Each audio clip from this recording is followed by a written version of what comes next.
Yeah, sorry, I forgot to record. Okay, thank you very much. Jazakallah khair. So yeah, I was saying we were just recapping actually. So basically, we were recapping about the part about rukun lah. So rukun is something coined by the scholars. So as I mentioned earlier, the scholars they came up with rukun Islam, rukun Iman, and somehow rukun Ihsan got lost. And then yeah, somehow no one asked why there's no rukun Ihsan. If you study Hadith Jibril, right, in the sequence after Islam, Iman, Ihsan, right, and then of course you have Ashratu Sa'ah, the sign of the hours. So this could be also the fact that Rukun Ihsan is neglected also, right, is a sign of an hour, right? It's part of Tahawwulat. Part of Tahawwulat, you find people neglecting Ihsan, the knowledge of Ihsan, the knowledge of Tasawwuf. Tasawwuf is seen as something very too high, strange, weird, sometimes something that is strange to the religion. Something spirituality has become something abandoned also, right? In certain institutions, certain places, right? Only maybe a few institutions or places or madaris they they still have hold on to that rukun of ihsan, right? In other places in general, ihsan has been much neglected. Don't talk, then you can see lah, since ihsan has been neglected, the cause will be the neglect of the knowledge of tahawulat. Why is tasawwuf being neglected? Why are there active efforts to discount, to paint a back picture about tasawwuf, about the knowledge of ihsan, right? How people who practice this are painted as are represented as mushriks, as grave worshippers, as whatnot lah. So yeah, this is part of fiqh tahawulat, right? If you understand fiqh tahawulat, you understand what's going on, the khalal, the corruption in knowledge, corruption in the people who are the one who are in charge of uh, writing the curriculums, writing the what is being taught in all the madaris, all the schools, Islamic institutions all over the world, especially the Arab world, Islamic Arabic world, right? So yeah, so this is the understanding of the rukun, right?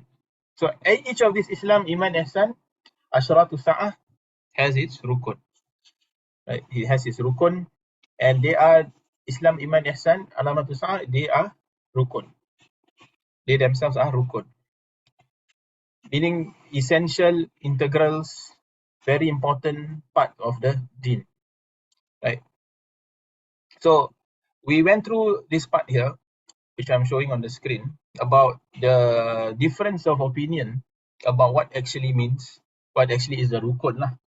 So if you remember, this was what we went through last week, right? Some scholars say rukun is riba, some say the abandonment of riba. Nasihat is rukun of din, amar ma'ruf nahi munkar, and so on and so forth. And then we also discussed about the number of rukun, right? The number of rukun, how many are there? So there is also khilaf in that, right?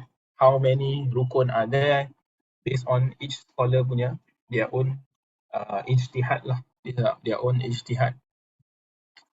So and then we learned that because we are studying Habib Abu Bakar's works, how he derived the rukun is from Hadith Jibril.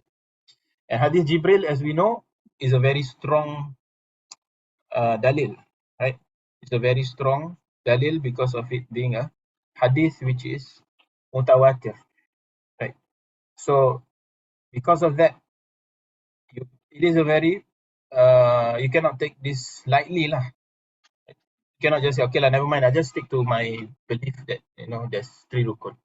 Or I just gonna stick through, there's this rukun is not something essential. You cannot do that lah, basically, because you have to really look into it. You really have to take it seriously, because this is a hadith which is of, it's called Sunnah, right? So from there, that it is central in its importance.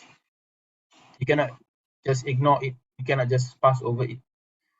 And it has a very great significance lah. So it has to be taken seriously. It has to be considered well. So this is part of what we went through last week. And also we went through about minor, major, intermediate signs. Before that, we went through about how the categorization, like how the scholars, historically, how they come up with this categorization of the signs of the hour, right? So from the time of Imam Bayhaqi, Imam Ibn Hajar, Al-Barzanji, right, until more recent scholars, and finally the different kind of categorization and the categorization of Al-Habib Abu Bakr Al-Adni. So how his way of categorization is different, right? How is it similar to the past scholars, right? So we went through, I gave an analogy about the signs. Basically, the analogy is about a human being lah. Basically, a man is a microcosmos, right? We are a mini universe. We are a mini world on our own, right? Our self, right, is like a mini universe. So we reflect what is in the universe. So this also goes back to the metaphysics of Islam. So in Islam, in man himself, you find man, just like the universe, is bound to perish, and he has an appointed time. And also as-sa'ah, the term as-sa'ah, which is the hour, the kiamat, right? As-sa'ah, it can also refer to death of a person, right? When you die, your sa'ah has come, your kiamat has come. So that is the mini sa'ah, the mini kiamat lah. So this sa'ah of a human being, right, it has signs as well, right? So the signs of a impending death, right? We have minor signs, major signs, and intermediate signs. So just like the cosmos, it has its minor, intermediate, major sign. Human being also has its minor, intermediate, and major signs. So the minor signs, they are continuous. They continue even from the time of Nabi Adam until the end. Minor signs will always be there, on and off. Yeah, just like a human being, minor ailments, and then the intermediate ailments, right, will come usually when a person crosses, a certain age, right? He will get certain ailments, serious chronic kind of ailments. People after they cross 40 years old, perhaps, they get some kinds of ailments like, maybe diabetes or high blood pressure, or so these are like the intermediate signs lah. And then of course you have the major signs which occur just before, close to the death person or the end of the world. So this is roughly in brief what we covered last week. Today, inshallah, we look at the matan first. We look at the text first.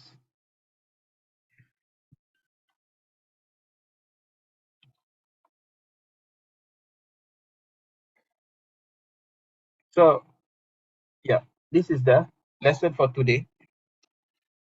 So, ta'rif is actually the ta'rif of Fiqh Tahawwulat. Definition. So, this definition is actually a shortened version. This definition is the simplified or shortened version lah. So, if you look at the other books, whether it's al-Usus wal-Muntalaqat, or you look at the other books like al-Nubdha Sughra. So the definition is longer. There might be some difference in terms, right? But the basic, idea is the same. So this is a very summarized, shortened definition. What does it say? It is an understanding derived from the Sharia. Fiqh Tahawwulat is understanding. Okay, that's why we use the word fiqh in its linguistic sense, not the technical sense. So fiqh is understanding. Al-fahmu. Derived from the Sharia. Basically, derived from the nusus. Derived from the nusus. What is nusus? Nusus is the plural for nas. Nas refers to the text. Text. What text are we referring to? Basically, the Quran, the Sunnah, and all the asar that has to do with tahawulat. So it is a fahmu that is taken from the Sharia, the text of the Sharia. So it is not, later we'll see what does this exclude.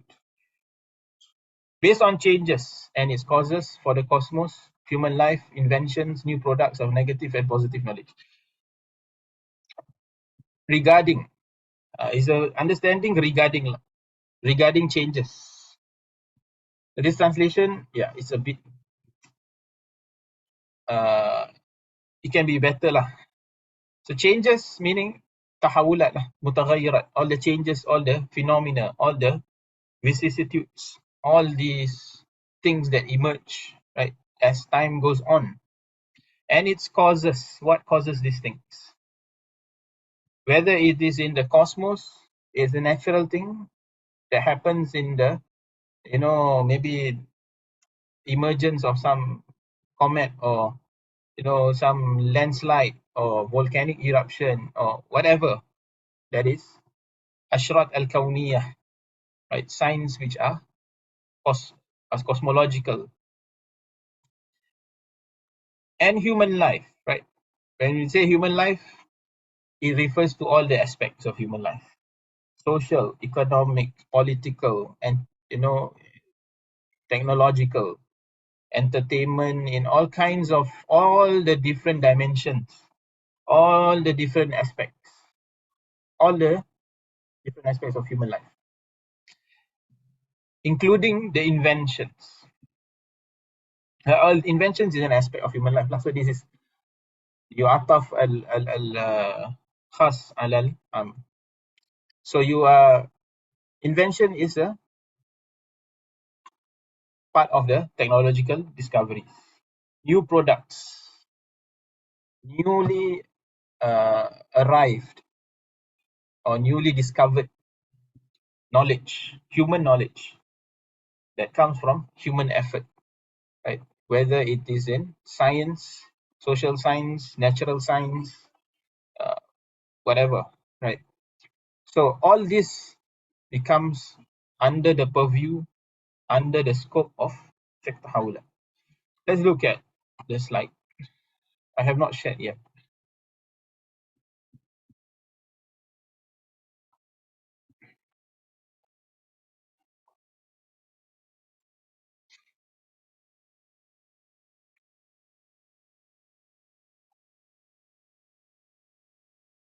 Okay, as I said, again, the definition is given in this book as a simplified one. So the understanding based on the Sharia, based on texts of Sharia. For example, Hadith Jibril. Hadith Jibril, what understanding did we derive from Hadith Jibril? Especially the two rukun. What are the two rukun? Antalidal amatu rabbataha. The woman gives birth to her master. So what is the understanding that we extract from that one pillar, right? Corruption in al-khalal fi ilm wal-i'tiqad. Is corruption in knowledge and worldview belief systems, right? And then the other the other part of the text, which is the antara al-hufat al-urat ri'a asya yatatawaluna fil bunyan. You see the barefooted, naked, impoverished. Okay, naked means they hardly have any clothes, right? Of course, you see Bedouins. How is their lifestyle? Right, they were living in the desert in tents. They don't carry their closet full of clothes, right? Probably they have a few only. So you see them yatatawaluna fil bunyan, and in another narration, mulukul ard. They become kings of the earth, rulers of the earth. So this is an indication of corruption, or there is indication of the abundance of wealth, and subsequently you have corruption in economy and hukum, which is leadership or rulership. So this understanding based on the Sharia, based on the text of, for example, Hadith Jibril is one of them. So we derive this understanding from the Sharia, not based on man-made ideologies, not based on the reason or pure intellect, akal lah, rational. So it is, the epistemic foundation is from the Quran and Sunnah, not from the source of the akal only, not from reason only or empirical methods only, right? So, or it's not from tabi'i, not from something that is your predisposition, right? So this is the first part of the ta'rif, understanding derived from the Sharia. Regarding the changes, right? Regarding the changes, all the changes, all the basically from beginning, takwinul adam, not just the time of the Prophet sallallahu alaihi wasallam, but all the way back, alamul azal. Alamul azal, when Iblis refused to prostrate to Nabi Adam alaihi salam. So the beginning of this whole Fiqh Tahawwulat, it goes back all the way, and it extends until death, until Qiyamus Sa'ah, even until the people of paradise enter paradise and the people of hell enter hellfire. So Tahawulat is not, it doesn't stop with the Yawmul Qiyamah itself, but it extends all the way till, because that's what the Prophet sallallahu alaihi wasallam, he stood up one day, he gave khutbah, right? Things narrated. There's a few narrations with different wordings, but basically that's what he did. Sallallahu alaihi wasallam. He stood up after Salatul Subuh, right? He stood up in the mimbar. He told from the beginning of creation, Bada'ul Khalq, until the people of paradise enter paradise, the people of hell enter hell. So he stood up and gave khutbah after Salat Subuh. Then after that, till Zuhur, he was talking, right? And then when the azan for Zuhur came, he stopped and prayed. After he prayed, he went up again and continued, right?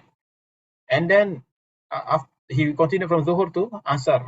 After Asar, stop again. Asar stop again, and then prayed, and then continue again till Maghrib.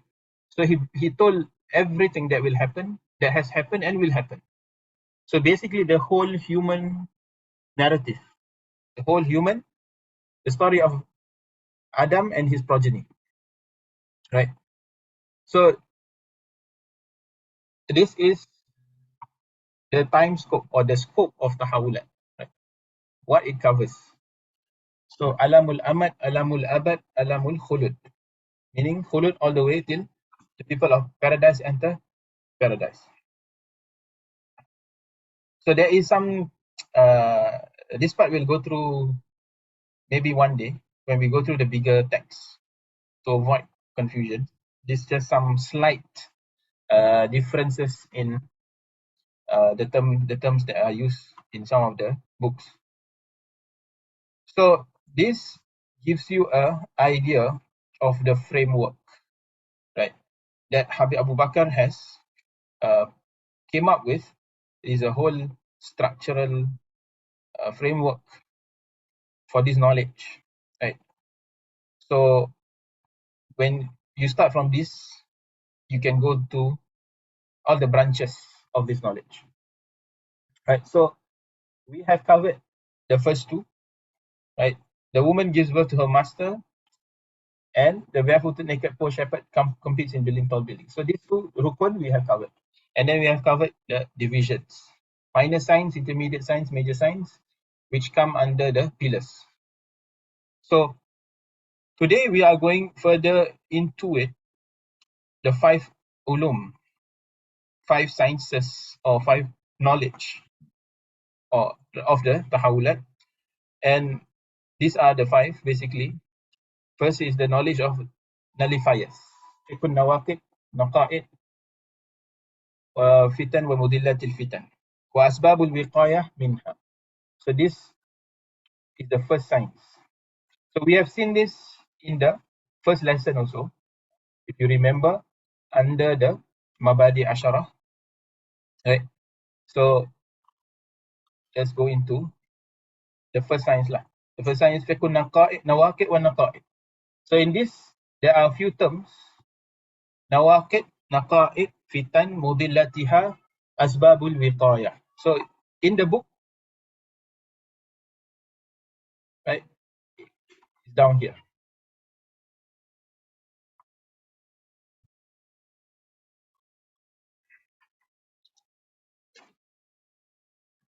Okay, so يعتني فقه التحولات بدراسة العلوم الخمسة: فقه النواقد والنقائد ومدلات الفتن وأسباب الوقاية منها. So that is the first science or the first knowledge. This is the translation. The order is a bit, yeah. So to go back to the previous page. Fiqh of Nawaqid, nullifiers and naqa'id, negators, and trials and tribulations which leads to error and means of protection from them. So definition of term naqa'id according to Fiqh of Tahulat is that nullifies the ura, inflames the conflicts by nullifying the thawabit of knowledge and belief and all that branches from them. Also the nawaqid of the thawabit of hukum, the economy and their relating factors to trials and tribulations which lead to error. So okay, it's a bit very maybe you can get confused by the terms, because there's a lot of terms here that you need to unpack. So we'll start step by step. Okay, first we look at the term nawaqid. So nawaqid comes from the verb naqada yanqudu. Okay, if you learn fiqh of ibadah, tahara, you have wudu, you have nawaqidul wudu, things that nullify your wudu, right? Break the wudu, batalkan, right? So what does it mean actually? Naqada yanqudu means to uproot, to remove something completely from its root, to eradicate, right? To eradicate something. So where does this term come from? It comes from a hadith. So Habib Abu Bakar, this is a product of his istiqra, right? His reading of the hadith or extracting, terms that, and he used them to, from the hadith, he extract these terms and he used them as a terminology for this subject. So the term an-naqd comes from this hadith: la tunqadanna ura al-islam urwatan urwa kullama intaqadat urwatun tashabbath an-nasu billati taliha تشبث الناس بالتي تليها فأولهن نقضا الحكم وآخرهن الصلاة. So the word لَتُنْقَضَنَّ. So this is where the word naqad comes from. What does it mean? The bonds of Islam shall be nullified, bond by bond. So Islam has bonds, pillars, tawabit. So these matters, they are going to be nullified one by one. And then each time each one of them is nullified, people will cling to the next one. So the first to be nullified is rulership, and the last of them is prayer. So this is the hadith that you need to sort of memorize lah. Basically, when you talk about nakat, okay, this is the hadith. The main takeaway from nakat, you must know what is nakat in the first place.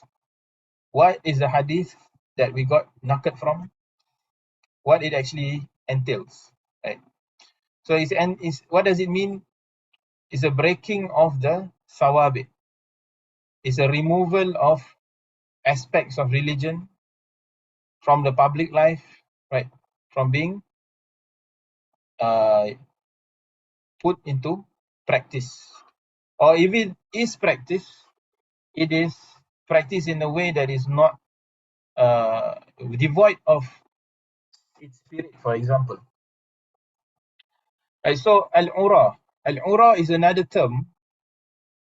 Ura is plural of urwa. Right? It's a break. This ura refers to basically al-ilm wal-i'tiqad, al-hukm wal-iqtisad. From there, you can see the different ura. Right? The first the Prophet mentioned is hukum, rulership. What does that mean? It means basically the power, effective power, control of the government, the leadership is moved over, is given away, is no longer in the hands of the Muslims. It began to weaken. It began, the first nakat basically was during the end when Sayyidina Hassan radiallahu anh, when he abdicated from his position as Khalifa. So when he gave away his position as Khalifa, and that was the beginning of al-Mulk al-Adud. Al-Mulk al-Adud is the era, right? We have the era of the Al-Khulafa al-Rashidun, right? The Khulafa al-Rashidun was about 30 years. And then after the Prophet ﷺ said, there will be an era of rulership. Al-Adud refers to something like, it refers to like biting, like holding on tightly, right, stubbornly. So it refers to these people in their love for position and kingship and rulership. They hold on so tightly to it, like as if they bite onto it. Whether regardless of whatever happens, right? So this was the first, nakat in hukum, when the Khilafah was handed over to dynasty, rulership in the form of a dynasty, monarchy. And then we also have another form of nakat that happened in the when Sultan Abdul Hamid Al-Thani, when he himself, or when he was taken out from his position as a caliph, right? And the Muslim world was given a dummy, or like a, what do you call it, a proxy caliph, right? Someone who is not really working for the interests of the Muslim world, right? So that was the second nakat of hukum, right? So if you look at the pillars of deen, hukum is the last one, right? Okay, let me try to draw. So you have Islam. Islam has its 5 pillars, right? Islam has 5 pillars. The first one is Shahada. Shahada.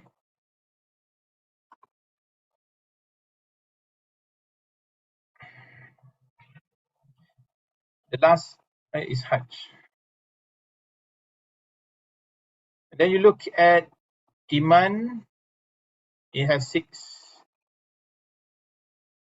right, on the 6th. And then you have Ihsan, you have 2. أن تعبد الله كأنك تراه, worship Allah as if you see him. فإن لم تكن تراه فإنه يراك. If you can, he sees you. basically that is what it means. And then you have ashratu sa'ah, tahawulat. Tahawulat has how many arkan? 2. This is ilm and hukum.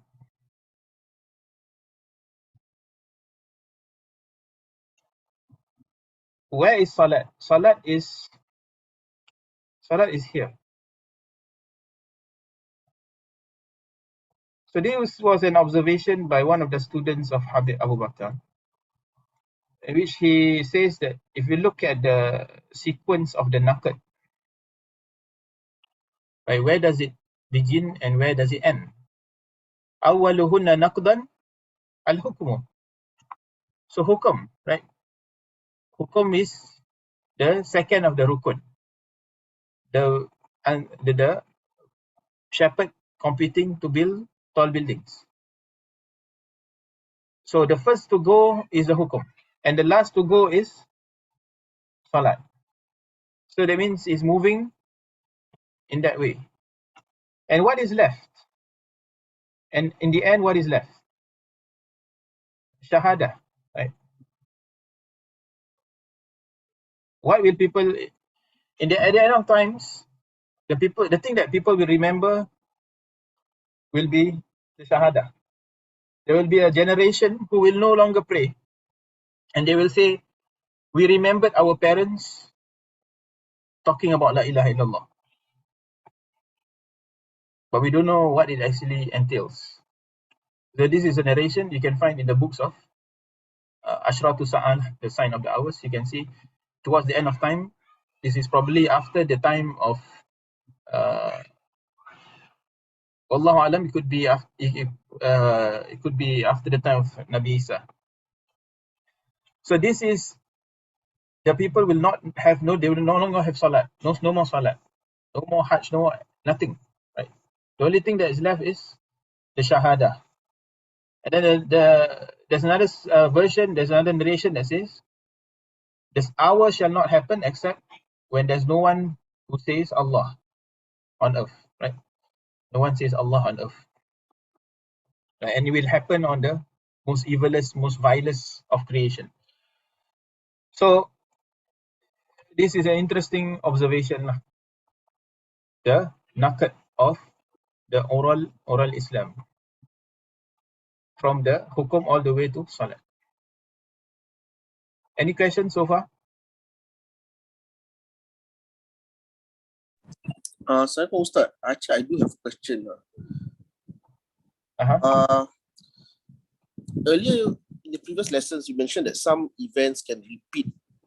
Yeah. Then the previous slide, the previous lesson, some events don't repeat. So I a bit confused about that one. Which part did I say you need to repeat? The earliest slides. I think last week's slides. Yeah. The Fiqh slides about the below one.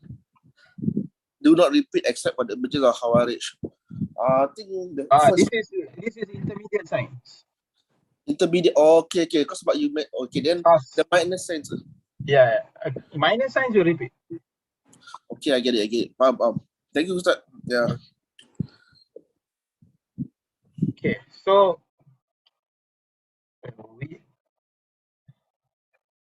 right, so you can see from within hukum to salat, right? There are all kinds of aspects of Islamic values, teachings, that have slowly been eroded, right? For example, we can look at values, something that is missing or getting, severely eroded lah, basically. Modesty, right? With the advent of social media, all kinds of ways people have been losing their modesty, right? In public, right? We see, prescribed punishments. What does this mean? This is the hukum syariah with regards to the hudud, right? The hudud. For example, cutting of hand for theft.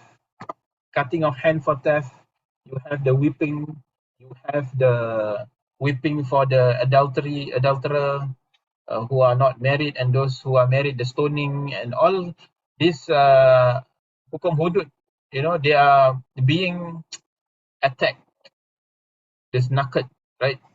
How are they being attacked? They are being painted as something which is draconian, something which is, backward, zalim, and evil, and all kinds of, until they are totally not being practiced, right? So this is a clear, right, a clear manifestation of the naked in the aspect of the jinayah, right, crime and punishment. So you can sit down and think about all these things, about how in ihsan, right, modesty is part of ihsan. Modesty is part of ihsan. Modesty, you have the rukun of ihsan. Hardly anyone talks about that, right? Worshipping Allah as if you see him. If you don't, the aspect of muraqabah, right? How often is it being brought up, studied? How do you achieve that, right? So this was something that even in the time of Imam Ghazali, right, has already been eroded, such that he had to come up with his works like Ihya Ulumuddin in order to revive these matters. So basically the Urwa revolves around these matters. Urwatan. And you can see the passive voice. The passive voice of the verb. Latun qadanna. This is mabni lil majhul. In Arabic, mabni lil majhul means something that is a verb that is passive, not an active voice, right? There's the agent or the doer of the verb is not explicitly mentioned. So what does that mean? It means that the hands behind this corruption, the hands behind them, they are hidden hands, right? Who are doing this covertly, right? They are doing this in a way that people don't notice it, right? Muslims are in a state of, like they are not even aware. These things are happening to their religion. Is being eroded, right? So whether through the media, influence of the media, and so on, right? So these are the hidden hands, right? That are causing closing up or eliminating, eradicating the aspects of the bonds of Islam. And another thing about this nakat is that it usually comes with conflict. It usually comes with conflict when you attack some aspects of the religion. For example, salat. It is being attacked. There is nakat going on, right? There's an attempt to cause salat to be reduced to something ritualistic. People fight over the all these minor aspects, right? They cause confusion. They fight. They argue about maybe things like punut subuh, all these things lah. So there is a form of nakat as well, right? You become obsessed with the external aspect, right? And then you forget the ultimate purpose of salat, right? How it's supposed to connect you to Allah, khusyuk, how it's supposed to bring unity instead of division, right? So we move on to the next part, an-naqdu, an-naqidu. Rather, an-naqada yunaqidu, naqada yunaqidu, mufa'ala form. This is where we get the word naqa'id. Just now we were looking at nawaqid. So naqa'id is a plural. This is the singular. Singular. Naqa'id is the plural. So just like we had naqad, now we had naqa'id. So these are another forms of breaking the religion apart, disintegrating the religion. Right? You can imagine the religion and its various aspects as pillars of a building. Right? As-salatu imaduddin. Right? Salah is a pillar of religion. So the religion is made up of many pillars. So how do you want to break the pillar? You have to do naqad and naqa'id. Naqa'id and nawaqid. These are means to break, weaken the pillars of the religion. So naqa'id refers to taking an opposing stance to matters that have already been established and trying to get rid of practices that are already established in the religion. So we look at the book. What does it say? It doesn't go through in detail. ما يفكك الترتيب المبرم ويأتي بضده.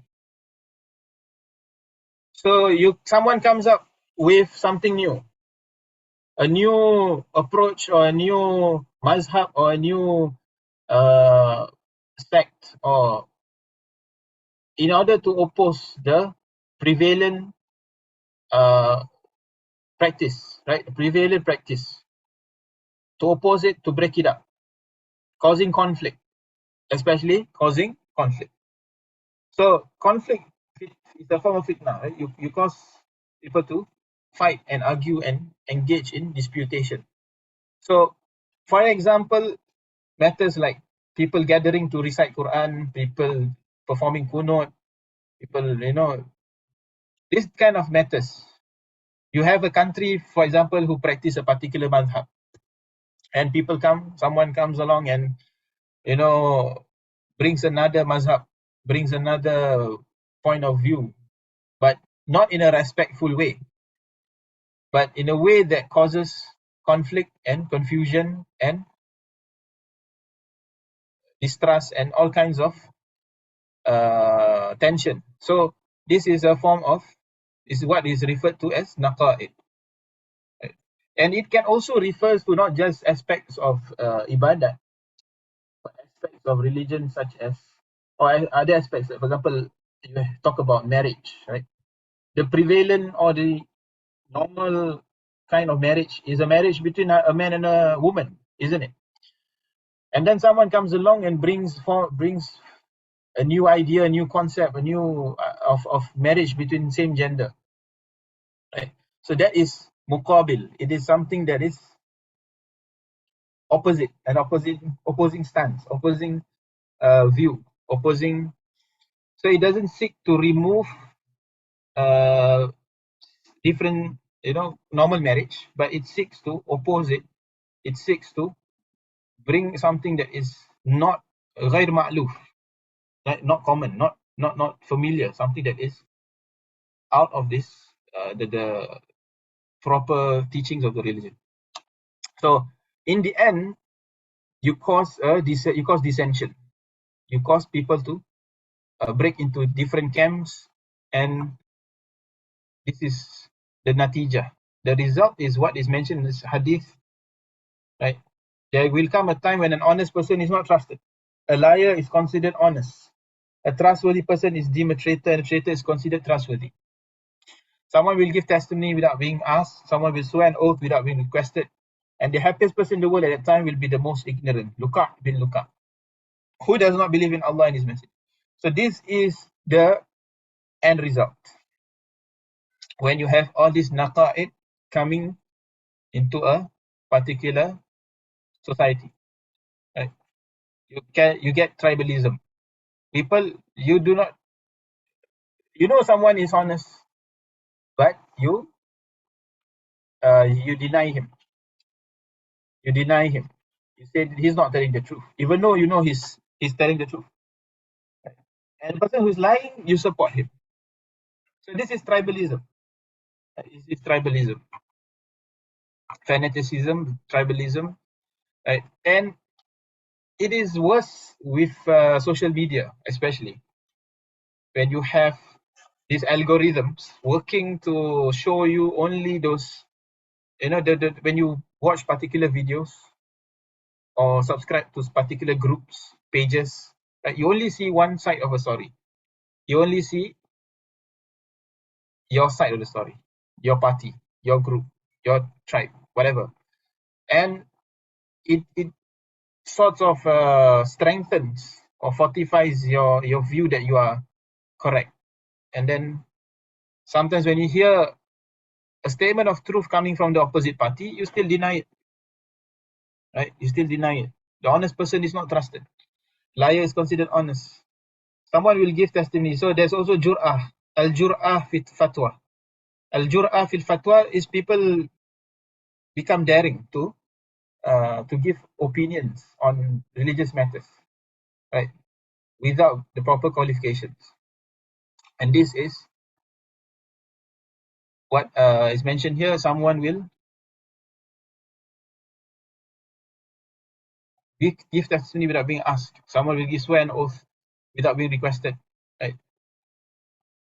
So the luka is someone who he uses religion as his just a worldly utility, meaning whenever religion benefits him, right, he uses it. But when it doesn't, he washes his hands off. So it's all about worldly benefit, right? Status, wealth, and whatnot. So this nawakid and naqa'id, right, they both overlap, right, at times. They overlap and they serve to basically weaken the foundations of Islam, of the deen, ultimately, right, leading to the destruction. And so these are all classified under fitan lah. This whole section, knowledge of nawaqid, naqa'id, al-fitan wa mudillatiha, and asbabul wiqayah. So we are at the second term. Just to make sure you're not lost, we have covered nawaqid, naqa'id. Okay, what are these things? Fitan, plural of fitnah. Plural of fitnah. So fitan can be classified into something that is ijabiyah and salbiyah. There are fitan which, you know, trials and tribulations which Allah, you know, He gives His servants in order to reward him for his patience, reward him, right, for his perseverance. So it can be a positive outcome. And there can be also fitan which removes a person from that proper suluk, or the right mannerism, the right way, the right path, and end up going to the wrong path.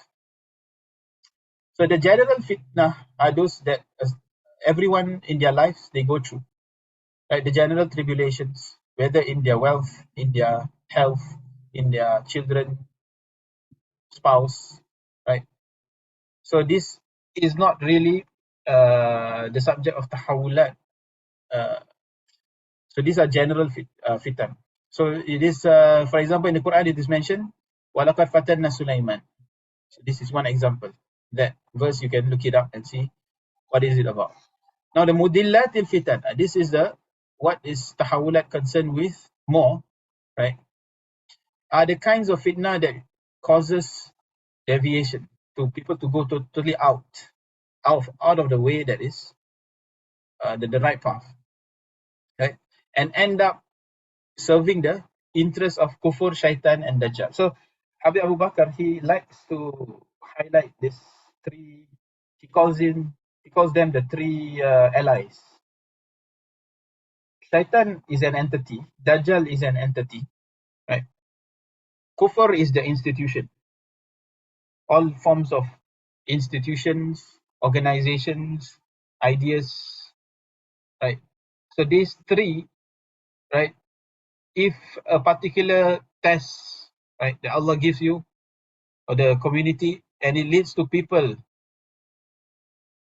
deviating and ending up serving these three, these three and their aims and purposes, then they have fallen into mudillatil fitan, which we are actually in a dua we are supposed to seek refuge from it. The Prophet ﷺ taught us a dua. Like from the fitna of Mahya and Mamat also, and fitna to Dajjal. This is the dua that we recite all usually after the Tashahud Akhir.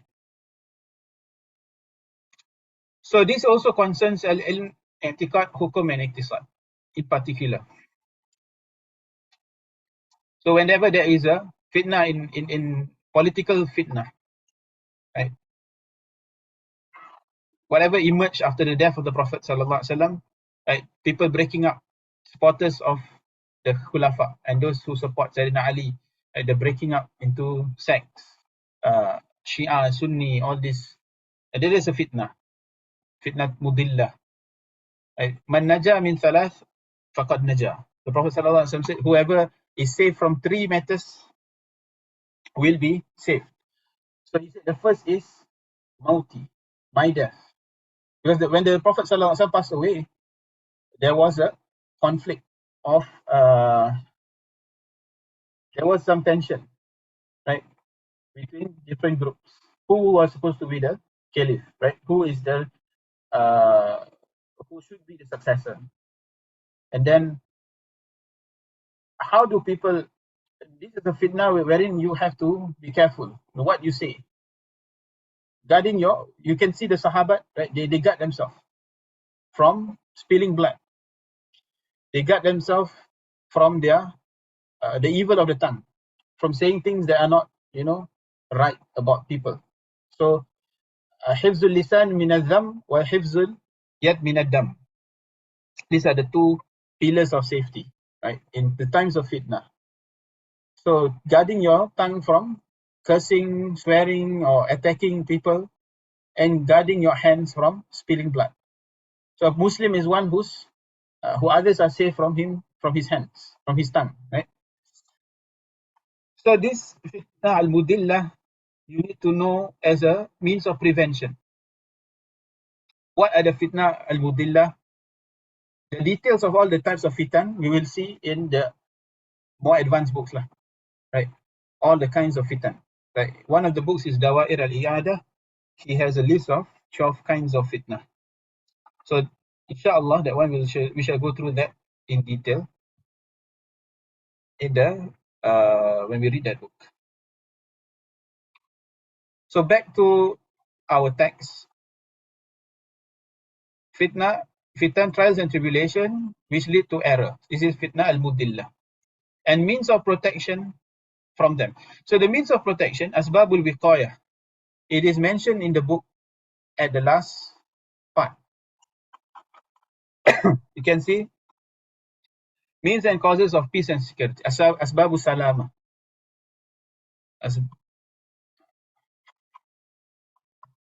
To accept and submit to the divine decree. Of course, we begin from the very foundation of our faith, which is Tawheed. To believe in the Qadar and Qadar. That is the very basic. Everything happens because of what Allah SWT has predetermined. Right? But that doesn't mean we keep a passive attitude. There are some guidelines. Right? We have to hasten. Al-Mubadarah. Hasten to do ibadat. Hasten to do good deeds. Right? Because the Prophet ﷺ gave us guidelines. He said, Badiru bil a'mal. Hasten to do amal salih. Why? Because this amal salih serves as a light in your heart to distinguish, to see in the time of darkness, right? To guard yourself, to restrain yourself. That spiritual strength. You need to guard your tongue from abuse, and guard the hand from wrongfully shedding blood. So these 3 and 4 requires the spiritual strength, right? It comes from the act of virtues. Badiru bil a'mal. Save your heart from worries. Again, when you badiru bil a'mal, when you do a lot of amal salih, increase in knowledge and amal salih, it will help you in guarding your heart from worries. Keeping with the khuwaisa. What is khuwaisa? You see the WhatsApp group, it's called khuwaisa. Khuwaisa is like a group lah. Khuwaisa is like, it begins with yourself, right? Khuwaisa nafsik. First, it starts with yourself. You guard yourself first, and then those around you, your family, and then you expand the circle.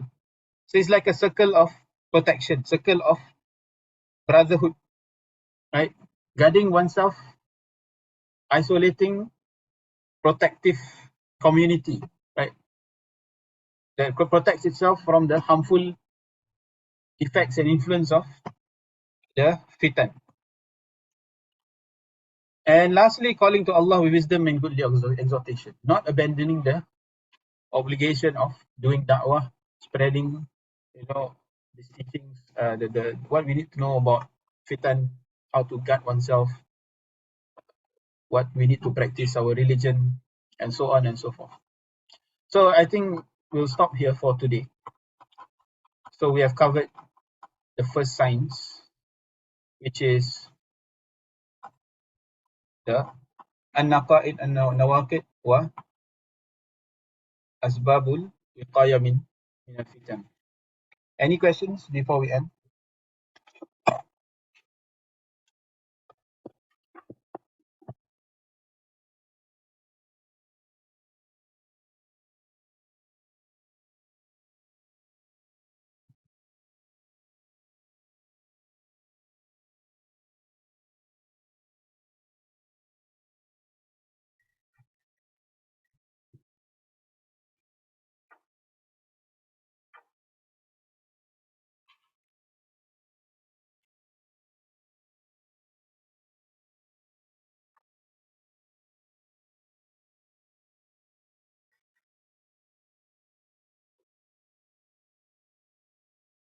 No? Okay, we shall end here. Subhanakallahumma bihamdika ashhadu an la ilaha illa anta astaghfiruka wa atubu ilaik. وصلى الله على سيدنا محمد وعلى آله وصحبه وسلم. السلام عليكم ورحمة الله وبركاته. وعليكم السلام. شكرا أستاذ. عفوا.